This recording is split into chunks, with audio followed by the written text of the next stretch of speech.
MD from NSCV Medical College, Jabalpur, and is DM for Medical Oncology from the prestigious Adyar Cancer Institute, Chennai. He has this experience of over 20 years in this field.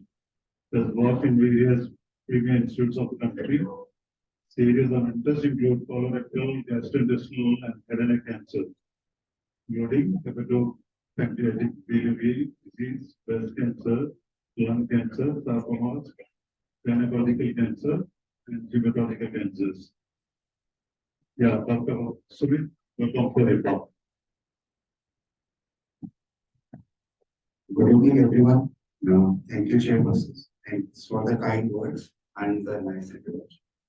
So, first of all, I would like to thank the Lahore Medical Association for giving us this opportunity. And it is really humbling to see all of you here. I'm really thankful to you for giving us this. For not taking much of your time. So, this is where we work. This is our institute, which has given us a lot of opportunities to progress. So I will keep it very basic and simple. Most of you must be knowing all the things, but to put it in the perspective, it is very important that we revise and we know. So it is a very basic topic, approach and work of patient suspected with cancer. So often we feel this dilemma when we are in our OPDs or clinics, that often we come across patients who we think this might be a patient of cancer. So how to deal with it, how to handle it.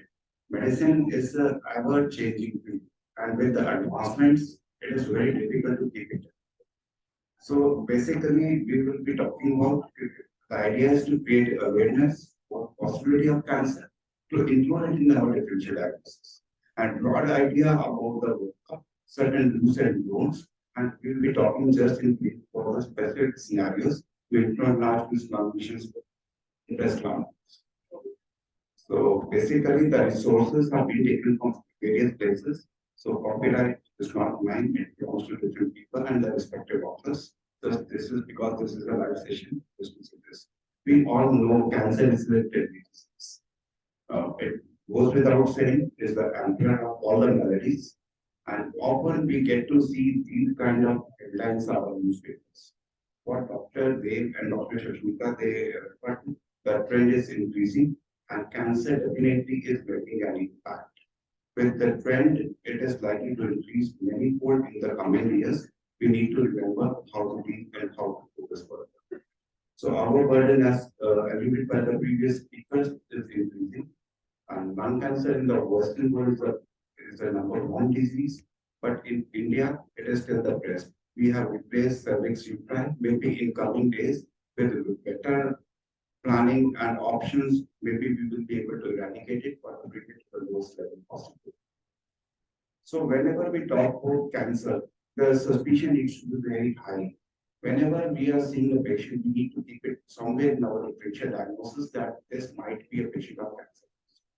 So basically, it is the careful history which tells us about the telltale signs. Then it is the physical examination, which the art we are all using nowadays, but it is a history which should raise our suspicion. So if there is a history of lung, especially we need to be cautious. Usually it is the pain which leads a patient to the doctor. But often the cancer is painless to start with. So most often the things get missed and it is quite late when the pain starts again. The 7 warning signs we all know about the cancer. So if there is change in bowel, bladder, dysphagia, unusual ulcer which is not healing, thickening, somewhere lump in dysphagia or change in the color. This was the traditional things that were taught to us. They still hold good. So whenever the suspicion is high, we need to think in our mind. Then we need to take the appropriate respective history and accordingly we need to examine the patients. So we should not miss the nodal areas, the oval cavity, the scrotum and the testis in men and PR examination, which we often do. So we should remember there are few words which are very scary other than to hear that you are cancer. So we need to be very careful and we need to be sure once we say that you might be having cancer. So when proceeding for the investigations, we need to follow certain general rules. There are certain general principles that we should be following. So much of the decision making relies on physical history as taught by our teachers from the previous days. It is the history which will make the 70% of the difference. So rest is the physical examination and the basic lab. Then understanding the goals of the treatment is equally important. So we should know what are the expectations, what is the intent of the treatment. Is the intent going to be palliative or is it going to be curative? So how aggressive it need to be? It depends upon so many factors. And again, the same thing which everyone says, we should avoid doing the unnecessary testing or the invasive procedures if they are not required. So workup for cancer, they often begin with incidental findings or one radiographic or physical examination. Most of the time, we will agree that most of the time the workup start with incidental findings. It may be just a random X-ray which was done, or which was ultrasound for vague pain abdomen, which picks up a lesion in the liver, or gallbladder stone or kidney, or some fibroid or some lump anywhere. So irrespective of the discipline or subspecialty, there is a need to initiate an appropriate work for cancer. This is duty of all of us. So we should be doing tests rather than giving them the guesses. So general principles, again, when confirming the diagnosis, when the cancer is suspected, tissue is the issue.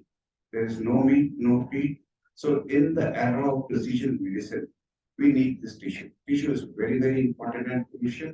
So again, bone and blood and bone marrow tests for meteorological levels are essential. Again, there are tests which we need to do from scenario to scenario, patient to patient, and depending on the circumstances.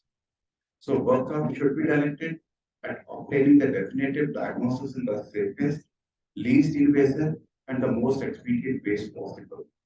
So before initiating treatment, so we should remember, we should not be in a hurry to start the treatment. Because once we suspect there is cancer, mainly the patients and their families, they want us to start the treatment at the immediate, like they just can't wait. They want us to start the treatment immediately. They don't want to wait for a day. But we should remember the diagnosis is very crucial and it's a tissue which means a lot. So cancer treatment again is a multimodality treatment. No one specialty can say he can treat the cancer. It is the teamwork. So initiating chemotherapy is only rarely an emergency. Most of the time we should complete workup before starting our treatment. So again, we should check once we have decided to seek for the treatment, we should check our diagnosis that it is confirmed. We should have our checklist that each checkbox is ticked and the staging and other workup is complete. And then we need to look at the comorbidities, intent of the treatment plan, the consent form, and the medical legal issues, etc. also into this scenario. So it is to reiterate, the most important thing is the biopsy and the tissue. So if we look at specific scenarios, if we go into lymphadenopathy, so lymphadenopathy, I'm sure there is none of us who has not seen a case of lymph node enlargement, and they come to our clinics often. So in our day-to-day practice, it's usually an incident finding from young children to even the elderly. So this we get to see neck nodes somewhere, node is there in the axilla inguinal region is quite a common finding. So the first thing that comes into our mind, it should be whether it's a benign or malignant. So we need to apply our clinical skills, knowledge, history. History again places 70% of the diagnosis what we should be doing. So we all know that the lymph node enlargements can be because of so many different causes. It may be infectious, it may be cancer, it may be lymphoproliferative disorders, it may be immunological, it may be endocrine, or it may be drug induced also. So again, we should not say or think that all the lymph node enlargements are because of malignancy. But at the same time, we should also keep it in our differential that is it malignant or benign. So if we look at these scenarios, 60 years old gentleman present with the neck node, 64-year-old lady present with right axillary lymph node enlargement, 50-year-old male with left supraclavicular lymph node enlargement, and 50 years old with equipment lymph node enlargement. So all the scenarios, they tell us different things. Most of the four, the last one probably I will be less suspicious, but what three definitely I'll be very cautious because nodes they mean a lot, especially if the age is there. We need to definitely keep it somewhere in our differential diagnosis whether we are dealing with pregnancy.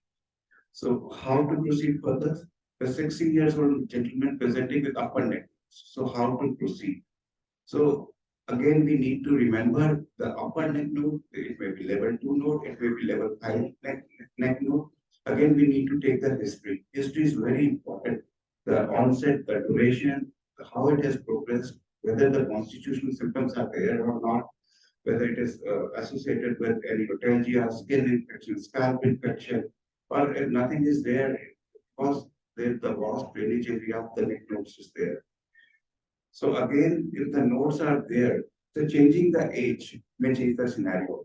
The same node, if it is there in a 5-year-old child, we may be thinking differently. If it is unilateral or bilateral, we will be thinking differently. If it is a part of the genderless lymph node enlargement, then we will be thinking differently. So our workup and things will change depending on the history, the symptoms, the presentation, and the site of the disease. So again, we remember the left supraclavicular lymph node is one which is most ominous. If it is there, it is likely to be pathological. We should not miss that. So again, we need to look at the size, consistency, location. In our scenario, it is there in the neck nodes. We need to look at the history of hookah taking, tobacco, alcohol use, because head and neck, we are the capital of the world in oral cancers. So again, we need to look at the associated symptoms which can give us the clue whether the patient has got trismus, whether submucosal fibrosis is there, any alteration of speech is there. So many other things are there which we need to put all together to reach a conclusion.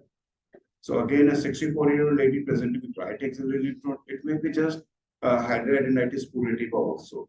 But again, if it is there, we should, the first thing that should come to our mind, are we looking at breast cancer? It might not be there, but it should come to our mind, whether we are looking at a breast cancer.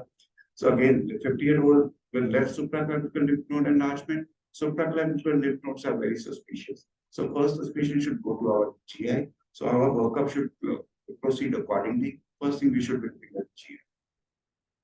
So again, the neck nodes, the nodes, they are very concerning, but they are not very specific. They are usually non-specific. So there are other things which we should be looking at, like constitutional symptoms, whether they are there or not. So other risk factors were there or not. So specific locations, they mean a lot.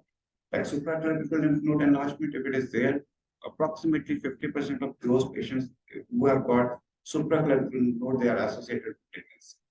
The right supraclavicular node, the virtuous node, it usually implies abdominal malignancies. And the right supraclavicular lymph nodes, they are usually there in the lung cancer, esophageal cancer, or the mediastinal disease. Axillary lymph nodes, if they are there, we do get to see male patients with axillary nodes who are diagnosed later as having breast cancer. Right now, we have two such patients who are going. They had the axillary lymph node. Initially, they were just considered it is just some process, but later on they turned out to be breast cancer, male breast cancer. So again, inguinal and femoral, they might be not specific, and still we need to be cautious. Again, as I said earlier, it is the history which will lead us to our conclusions. The size, consistency, where is there. And additional findings like symptoms of hoarseness, otalgia, dysphagia, mopsis, dyspnea, weight loss, again, they are very important. And our physical findings should not miss supraclavicular lymph nodes, and our history and examination findings should direct us towards the investigation that we should be doing. So again, we will skip this. So we all know Sister Mary Joseph Dempsey. Just simple observation of umbilical node. She is there in the history books because observation is very important. The things to pick up is very important. So lymph nodes as a journal dictum, they are not that if it is there or not. So significant lymph node, but when do we call them as significant? Cervical lymph node, usually and axillary, they are more than 1 centimeter. Definitely we should be cautious. Inguinal, if they are more than 1.5 centimeter size, we should be cautious. In the epitrochlear nodes, usually they are not there. If they are there and they are more than 6.5 centimeter, we should be suspicious. Again, generalized lymph node enlargement, we usually get to see in HIV also, retroviral seroconversion also, as part of lymphoma complexes also we get to see. Again, when are they significant? It is not the presence, but it is if they are increasing progressively in size, we should be cautious. If they are persisting beyond 4 to 6 weeks, usually once the patient comes to us, we start a course of antibiotics. We see whether they're disappearing or they're still persisting. If they're persisting, then definitely we go for laboratory testing. So we need to remember most of time these nodes are painless. So that we should be worried about. So again, once we have suspected that this might be a case of malignancy, the things that come to our mind is what we should be doing. Shall we be going directly for invasive procedures, FNAC, biopsy, or shall we be doing imaging processes? They can be done side by side. So usually in the neck nodes, FNAC is sufficient, but if lymphoma is suspected, we should be doing a excisional biopsy. But again, we need to respect certain principles of biopsy, which are complex at times. We need to know whether the node is representative or not, whether we should be taking out this node or some other node. And if even if we have taken the node out, how we should be processing it? When should we be sending it to the pathologist? In what material and how? Whether it should be normal saline or should it be in formalin? And this all issues are there which we should be cautious about. Again, sometimes doing a biopsy without proper may lead to adverse outcomes also. Like in osteosarcoma, we also know, but head and neck way, same way, doing biopsies, the coordinated biopsies are okay. Excisional biopsies may change our treatment planning also. So, FNAC versus biopsy. In today's scenario, in head and neck cancers, if it is squamous cell cancer on FNAC, usually we are satisfied, we can proceed. But in the era of precision medicine, we need more. We want, like for immunotherapy, we need to have a tissue so that we can predict what is the PDL1 level, what is the CPS score, so that we can plan further. So biopsy is required as of today. FNAC is okay. And then we need to control our staging workup. Often there is debate whether we should be doing PET scans or not, but it depends on the situation and person to person. As I said earlier, it is the era of personalized medicine. So tissue is the issue. So earlier days when we were taught lung cancer is small cell, not non-small cell, adrenal cell, squamous cell. But in today's scenario, lung cancer is 20 different cancers with different treatments, different outcomes, and management is entirely. So from 5 to 6 months of survival, we have gone to more than 5 years of survival into this era in the management of metastatic. So again, this is possible because of the possibility of the precision medicine. So where the tissue is mandatory and most important step. So we should not just start. Earlier days we used to start ovarian cancer treatment as cytochrome positive, just to start. But now there's so much complexity involved in the treatment. We usually go for the tissue. We need to do IHC studies. We need to have tissue for HRT and beta testing. So many things are there. So again, I'm sure in general practice, we do get to see X-rays. X-rays are very like superficial. They don't give us so much of information as compared to CT scans, but we need to have our suspicion. If a cough or a patch is not going away, we need to know and suspect whether there is something hidden under that innocuous looking patch. So again, why it is important? We should remember if we diagnose late, our survival, 5 year survival for stage 1 in 1B decreases from 17% to 58%. So there's a considerable drop in survival.